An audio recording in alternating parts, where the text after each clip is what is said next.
Dames en heren, hartelijk welkom bij deze zaterdagmiddagmuziek. Het tweede concert in onze Orgelzomer-serie. Waarin u allerlei collega's van mij kunt horen spelen. Het thema dit jaar, het hele jaar overigens, qua orgelconcerten is transcripties.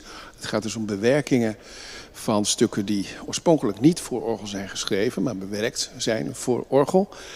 Elke organist in deze serie is gevraagd om daar in ieder geval iets van te laten horen. Vandaag een buitenlandse organist. Hij komt uit Engeland en hij is organist in Frankrijk, in Mantes-la-Jolie. Ik weet niet of u die plaats kent. Het is zo'n 60 kilometer ten westen van Parijs. En er staat een prachtige kathedrale kerk, officieel een collegiale kerk geheten. Schitterende gotische kerk met een aantal grote orgels. En we zijn heel blij dat hij hier is, David Hirst. Hij zal zo dadelijk even iets vertellen over de stukken die hij speelt. En ook tussendoor zal hij dat doen. Volgende week is het de beurt aan Aart Bergwerf. En ik wil natuurlijk ook de collecte graag bij u aanbevelen. U kunt contant geld geven in de schalen die daarvoor ter beschikking zijn. U kunt gebruik maken van de pinzuil aan de ingang, uitgang. En u kunt ook geld overmaken door middel van de QR-code in het programmaboekje. Dan geef ik nu graag het woord aan David Hirst.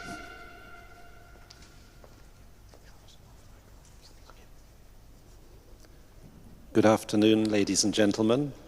Excuse me for not speaking in Dutch. I haven't studied it yet, but I should. But I will say a few words in English, if I may, about the program.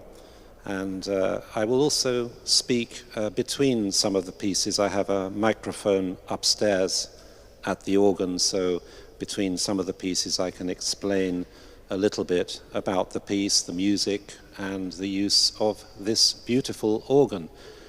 It's a great pleasure for me to be here. Many thanks to Jan Hage for his invitation and his welcome to this absolutely beautiful cathedral in Utrecht to come and play this concert today on an organ that I have loved discovering. It's really an exceptionally beautiful instrument with historic pipework in it.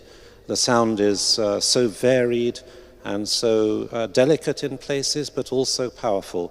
And in today's program, I have chosen music that I think suit the organ well and show the different colors of this instrument, the different sounds. You'll hear a lot of contrasts in the music.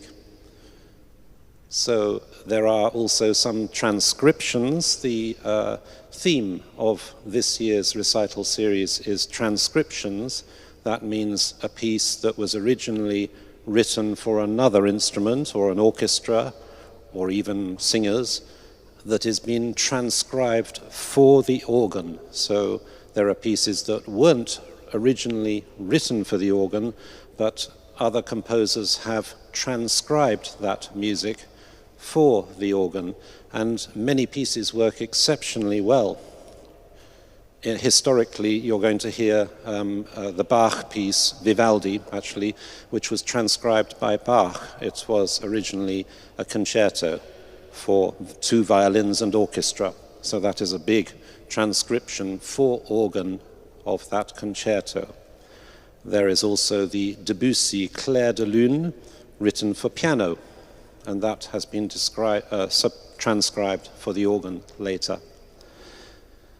Other pieces also show a range of styles and a range of colors with this instrument. And there will be, as I mentioned, many contrasts in the sound. The first piece by Dietrich Buxtehude, who came from Denmark, kind of Sweden-Denmark originally, and was organist at Lübeck for many years in Germany. He's a very famous composer because he was really the inspiration for Johann Sebastian Bach for music and for organ playing particularly. He was a brilliant organist from the generation before Johann Sebastian Bach. Johann Sebastian Bach went to hear him play by walking 200, 300 kilometers across Germany to go and stay and hear him play. And he overstayed his time there, and his church back in Germany was quite annoyed with him for staying away for too long. Such was the quality, I'm sure, of Dietrich Buxtehude's music and his playing. So I'm going to play his toccata in F major today. It's a piece which is made of rather small sections, so short sections all together in one piece. Each section gives the opportunity to show different colors of this organ. So I can play, there are 3 keyboards. You can't see the keyboards here, but there are 3 keyboards. Each keyboard controls a different part of the instrument. So I will change the keyboard from one which might be loud to a quiet keyboard, another one, and you'll hear a different color each time. I'm using my feet to play the pedals, so you have 3 keyboards for the hands and 1 keyboard for the feet, so the pedals. And you will hear the pedals in the bottom of the music, the bass, and you hear the contrast of the manuals, keyboards, in the other parts. Those keyboards, 3 keyboards, are controlling different physical locations in the instrument. The bottom keyboard will control the pipes closest to you, just here. So this is a very immediate sound, very close to you, precise and more present for you. The second keyboard is from the middle of the organ, behind and above. So above these pipes, in the middle, is the kind of middle keyboard. The top keyboard controls a section right at the top of the instrument. So you have the physical difference, placing of the pipes that you're going to hear in this piece. I will change from this close section to the section at the top, and you will hear it's much more distant, and it blends well in the acoustic. So you'll hear this kind of difference in the sound.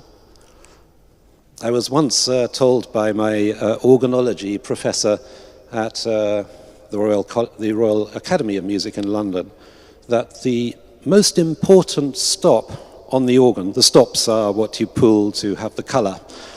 Actually, the most important stop is the acoustic of the building. And I have to say that this cathedral has a wonderful acoustic. The sound in here resonates beautifully for organ music. They say that even if you have a bad organ, if you have a good acoustic, it sounds good. But here you have both. You have a very beautiful organ and a beautiful acoustic. So I hope you will enjoy the music today. Thank you.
Well, I hope you can hear me okay. I'm at the keyboards now with a microphone, and I'm just going to say a few words. I've just played the Toccata in F major by Buxtehude, and I will just say a few words about the following two pieces, which come from England, the Baroque era in England. We're talking around 1750, probably 1740, 50 for these two pieces, and we have the Voluntary number 13 by Maurice Greene, who was the organist of St. Paul's Cathedral at the time, and we have a Voluntary by William Boyce, who was organist in another church in London, but was also composer for the King of England, so nice pedigree there. But this is a little bit contrasted. I was speaking to you below about the three keyboards and the keyboard for the feet to play, the pedal board we call it.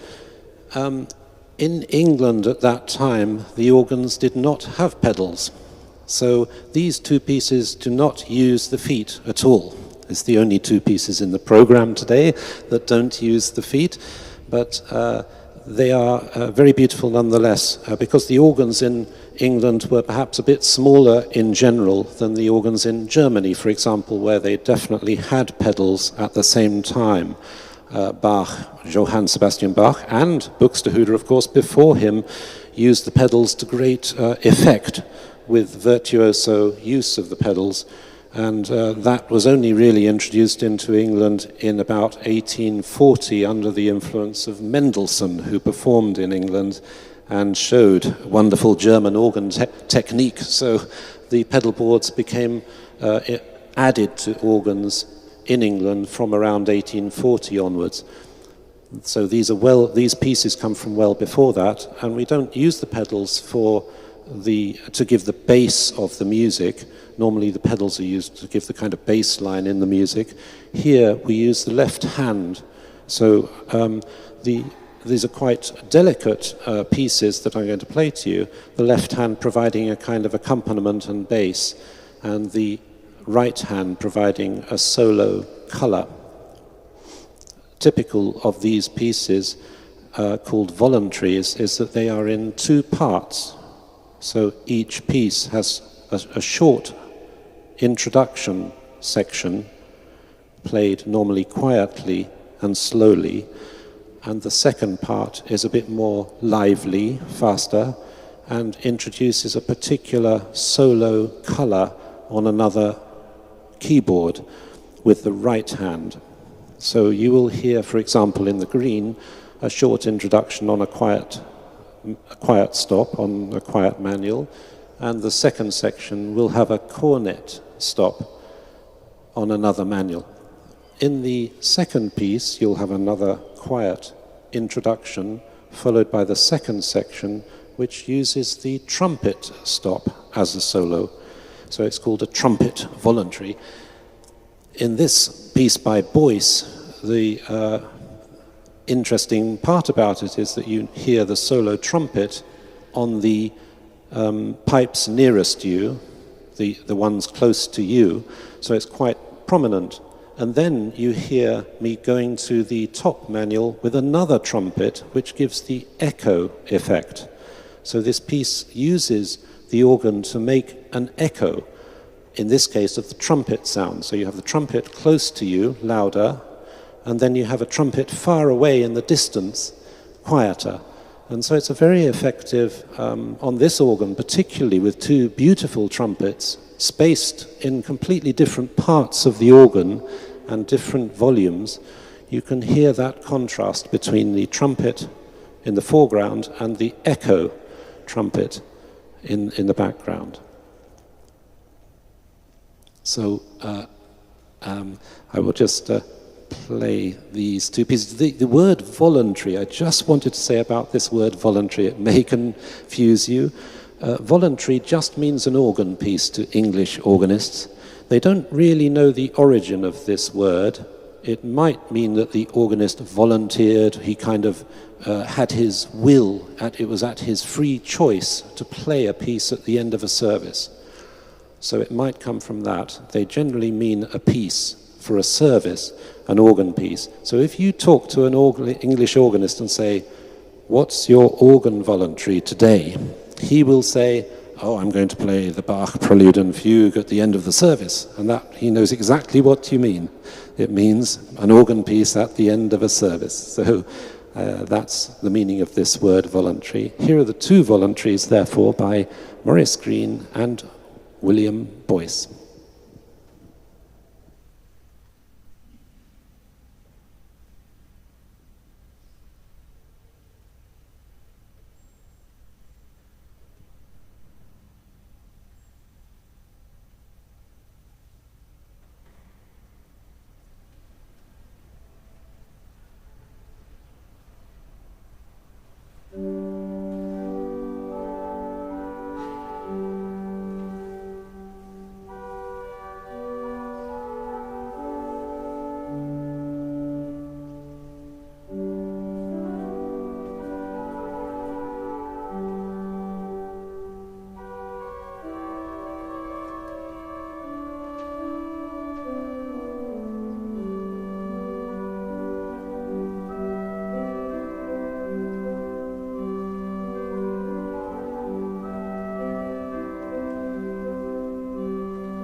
So now just a few words about Vivaldi. I mentioned it is a transcription of the concerto for 2 violins and orchestra, written by Vivaldi in A minor, and Bach transcribed this for the organ. It's three movements, so you have a fast movement, a quiet, slow movement, and then another fast movement to finish with.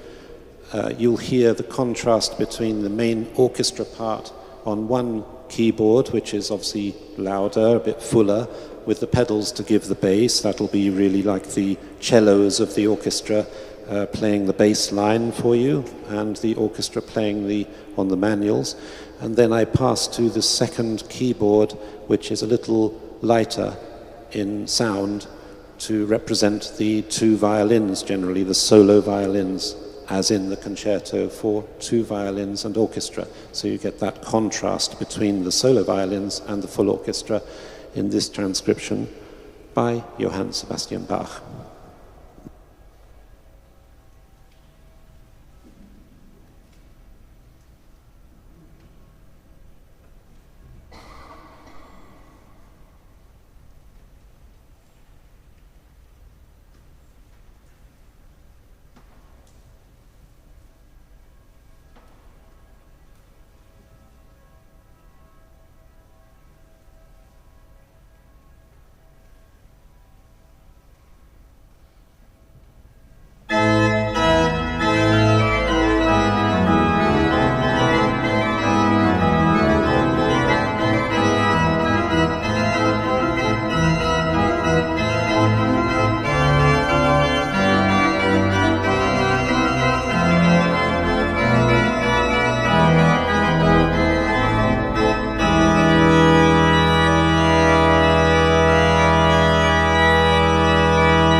So after this music of Vivaldi, we now move forwards a little bit in time. In two senses, we have a very famous melody by the incredible violinist called Niccolo Paganini, who came from Italy. He was born in Genoa, I believe, and also spent time in Nice, that kind of area, but became basically the most famous violinist in the world, I think we could say. His virtuoso technique was just beyond belief, and the pieces that he wrote for himself to play are perhaps, I imagine, the most difficult violin music there is to perform. It is extremely difficult, very impressive to hear as well. Some of them for solo violin, so there are the 24 caprices for the violin alone, which he performed. And this very famous melody that a lot of people will recognize is the 24th caprice for solo violin. So the melody comes from that. In that sense, this is a bit of a kind of transcription, because it's now going to be played on the organ. When we move forwards in time from Vivaldi, we're talking Paganini, the end of the 18th century and beginning of the 19th century. And, but in fact, this composer is an English composer who has made this set of variations on the melody for violin, and this set of variations is for the organ. And Bryan Hesford is an English composer, organist and composer from the 20th century. And this would have been composed, I think, around the 1980, I believe. So you hear the melody presented several times in different variations, so different styles. You hear ornamented versions, different, completely different styles, different textures, and different sounds on the organ, so delicate sounds and more powerful sounds. In this set of variations on the theme of Paganini, you hear a lot of, the melody actually repeats each time, and you'll hear kind of echo effects. So you hear, for example, a slightly louder version the first time and a quieter version the second time, to give these echo effects between the keyboards of the organ. So here is the variations on the theme of Paganini by Bryan Hesford.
So forward again in time, now for Debussy, and a real transcription from the piano to the organ of such a famous piece. I think you will all have heard it. Many of you may have played it on the piano as well.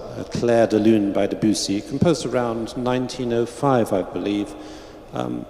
I'm with Jan, who's very kindly, the organist of your cathedral, is very kindly helping me to pull the stops on one side, because everything here at the keyboards, which are really from the 19th century, is mechanical. So we don't have any computer aid to pull out the stops, combinations of stops by programming buttons. We have to do it manually here by pulling rather large levers.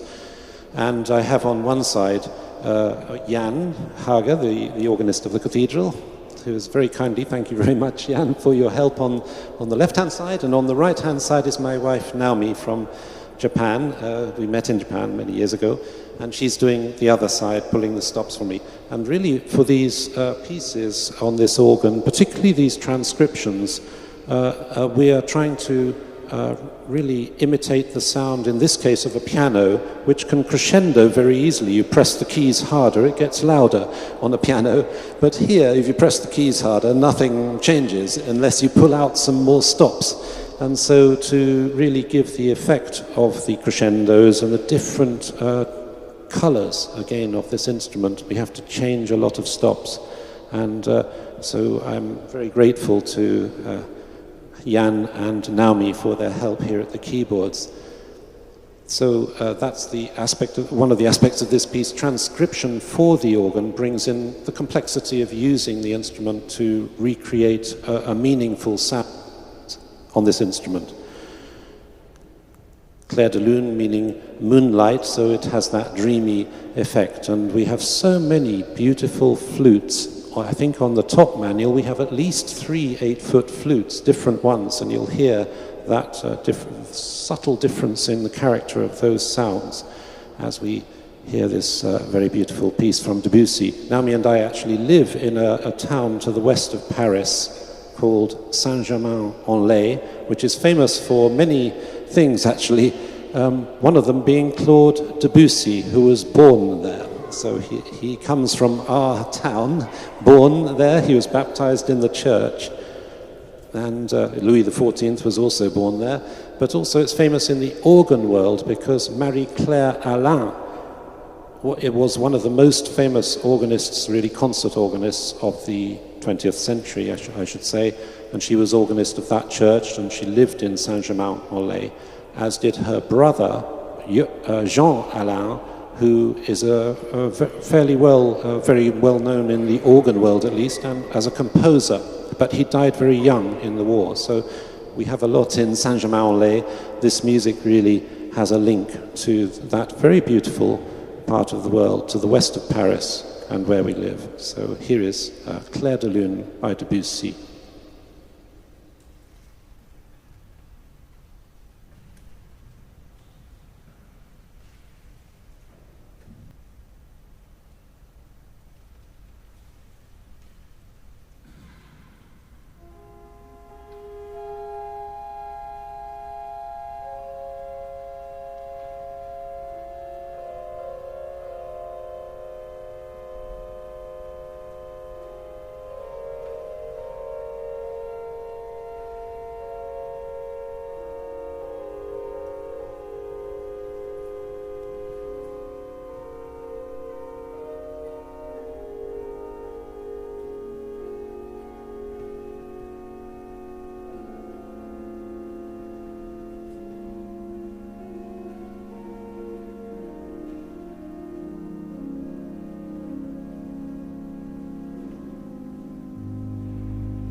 And to finish with, a bit of contrast really with the music of Max Reger, famous German composer and organist, virtuoso organist, really at the end of the 19th century and into the beginning of the 20th century, from Bavaria originally, and wrote some very fine music, a lot of music as well, actually quite difficult to play because the textures are very thick in the notes, and at the same time he likes to organize quite dramatic crescendos and decrescendos across the instrument, so you're having to manipulate the organ quite a lot to bring the organ up from very quiet to very loud in a short period of time whilst playing a lot of notes. Thankfully I have Jan and Naomi here to help with some part of that, so it certainly helps on this beautiful instrument. This piece, though, by Max Reger dates from around 1901, I believe. It is the variations and fugue on Heil unserem König Heil. So that was actually a chorale, a German chorale for the church, but also this melody is, of course, the national anthem of the United Kingdom, I should say, Great Britain, and is often heard, obviously, for royal occasions. I used to be the organist at the Royal Parish Church in London at St. Martin in the Fields, so there's a link with royalty there a little bit, and I am British, so we have to have, of course, our national anthem here, that you'll hear very clearly in a set of small variations at the beginning, followed by a fugue, where you hear really the melody all on its own, developed with the voices joining with the same melody progressively into a big crescendo to the full organ at the end. This was actually, I heard that in some parts of, I think, Bavaria, that this melody was also a kind of national anthem for that part of Germany, and I think also for parts of Switzerland. In America, where I played this piece, actually, it's sometimes recognized as a kind of second unofficial national anthem of the United States as well. So it certainly is a melody that is well known across the world. So I hope you enjoy this marvelous work by Max Reger.